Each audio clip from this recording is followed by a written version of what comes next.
President Biden this week with NATO. There's plenty of videos out there of him slurring and stumbling on his words. Our audience have seen it many, many times, so trust me, it's out there.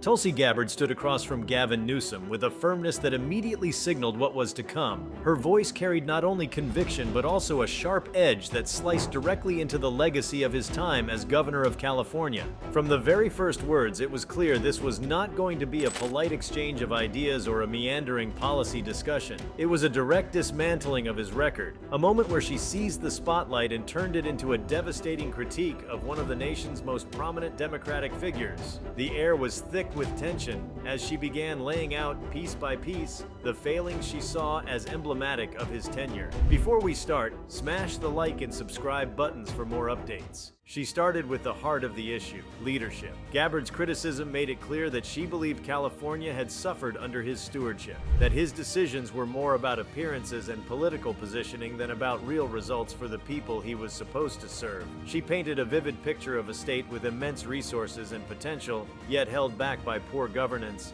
misplaced priorities, and a tendency to cater to political ambition over the daily struggles of its residents. Her words resonated with a broader frustration that had been simmering for years, and in that moment, she gave voice to it in the most unrelenting way possible. What gave her words such power was not just the facts she presented, but the way she delivered them. Gabbard didn't lean on vague accusations or generalizations. Instead, she dissected specific areas of California life where she felt Newsom's leadership had faltered. The housing crisis was one of her central points, and she struck hard at the notion that California, with all its wealth and innovation, could still be a place where families struggled to find affordable housing. She spoke of tent-lined sidewalks in major cities, of young professionals unable to afford rent, of families driven into debt or forced to leave the state altogether. Each example struck like a hammer, building a case that this was not simply a policy failure, but a human tragedy born of mismanagement. From there, she moved into the realm of crime and public safety, drawing attention to rising concerns from everyday citizens. Gabbard emphasized that a government's first responsibility is to ensure its people feel secure in their communities. Yet under Newsom's watch, headlines of rising crime,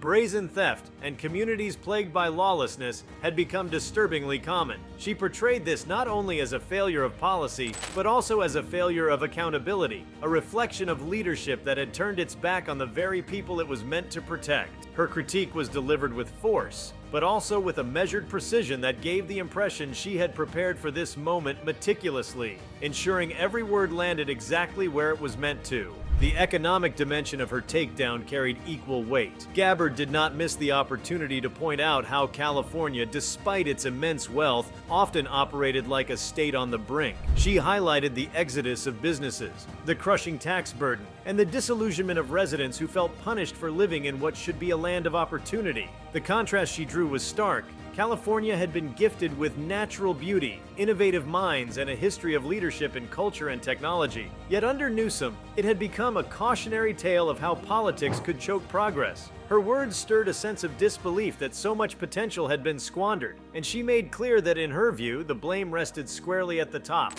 Her dismantling of his record on energy and environment was equally pointed. While Newsom had often positioned himself as a champion of green energy and climate-conscious policy, Gabbard suggested that much of this was little more than political theater. She noted the blackouts, the skyrocketing energy costs, and the contradictions in a state that claimed to lead the world in environmental consciousness while its residents faced unreliable power and rising bills. She used these examples to drive home her larger point. Leadership should be judged not by lofty rhetoric or flashy initiatives, but by the tangible realities experienced by ordinary people. The sharpest part of her critique, however, came when she turned to the subject of freedom and governance itself. Gabbard stressed that leadership means respecting the rights of individuals, not using crises as opportunities to consolidate power. Her remarks here cut into one of the most contentious aspects of Newsom's record, his handling of restrictions and mandates during times of crisis. She challenged the inconsistency and the heavy-handedness that many Californians had felt, presenting it as a betrayal of trust and a sign of political opportunism. By doing so, she tapped into a well of resentment that had simmered not only in California but across the nation,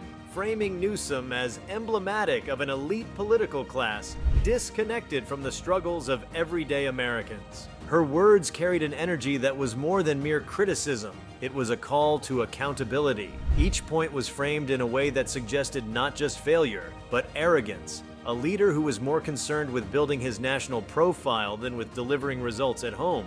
She underscored that California was not merely a stage for political ambitions, but a real place where millions of people were trying to build lives, and that those lives had been made harder by the decisions of those at the top. The sharpness of her tone left little room for misinterpretation. She was not just offering commentary, she was delivering a takedown. The implications of this moment stretched beyond the clash of two individuals. Gabbard's dismantling of Newsom's record was also a reflection of a larger debate unfolding in American politics. California has long been seen as a model for progressive governance, a laboratory of ideas that could one day shape the rest of the country. By targeting Newsom, Gabbard was challenging not only his leadership but also the broader vision he represented. Her attack suggested that what had been held up as a model was in fact deeply flawed, riddled with contradictions and failures. This was not merely about one governor's record, it was about the credibility of an entire political approach. What made the moment so striking was that Gabbard delivered her points not with the bitterness of partisan hostility, but with a sense of clarity that gave her words added force. She positioned herself as a truth-teller cutting through spin and political posturing, and in doing so, she created an image of authenticity that stood in sharp contrast to the polished veneer often associated with Newsom. That contrast amplified the impact of her words, making them resonate even more deeply with those who had grown weary of what they saw as political gamesmanship. Her dissection of Newsom's tenure was not limited to numbers or policies, but extended into the realm of leadership character. She argued, implicitly and explicitly, that leadership is about humility, accountability, and a willingness to admit mistakes. In her telling, Newsom had displayed the opposite traits: hubris, deflection, and a tendency to double down even when policies were failing. This characterization not only diminished his standing in that moment, but also cast a long shadow over his broader political aspirations. The way Gabbard wove her critique together made it impossible to dismiss as mere rhetoric. She tied each point back to the lived experiences of Californians, grounding her words in stories and realities that could not be waved away with statistics or carefully crafted statements. This was what gave her takedown its devastating effect. It was not an abstract argument, but a lived indictment, spoken on behalf of those who felt unheard. By channeling those voices, she elevated her critique into something larger than herself, turning it into a mirror held up to Newsom's time in charge. In the larger theater of politics, moments like these are rare in their clarity. They cut through the noise, stripping away layers of spin and performance to reveal something raw and unfiltered. Gabbard's destruction of Newsom's record was one such moment, a point where the usual defenses and justifications seemed to fall away under the weight of her relentless assault. It was a reminder that no amount of political positioning can fully shield a leader from accountability when confronted with sharp, well-articulated truth. The scene was one of intensity, but also of revelation. As Gabbard continued, the energy in the room shifted, and it became clear that this was not simply a clash of personalities, but a defining moment in the conversation about leadership in America. Her critique forced a reckoning not only with Newsom's record, but with the broader idea of what leadership should mean in practice. Should it be about ambition, appearances, and symbolic gestures? Or should it be about tangible results, accountability, and respect for the people one serves? By the time she finished, the impact was undeniable. Her words lingered, echoing long after the exchange ended, not because they were filled with flashy one-liners or theatrical delivery, but because they carried a weight of authenticity and clarity. Gabbard had done more than challenge a governor.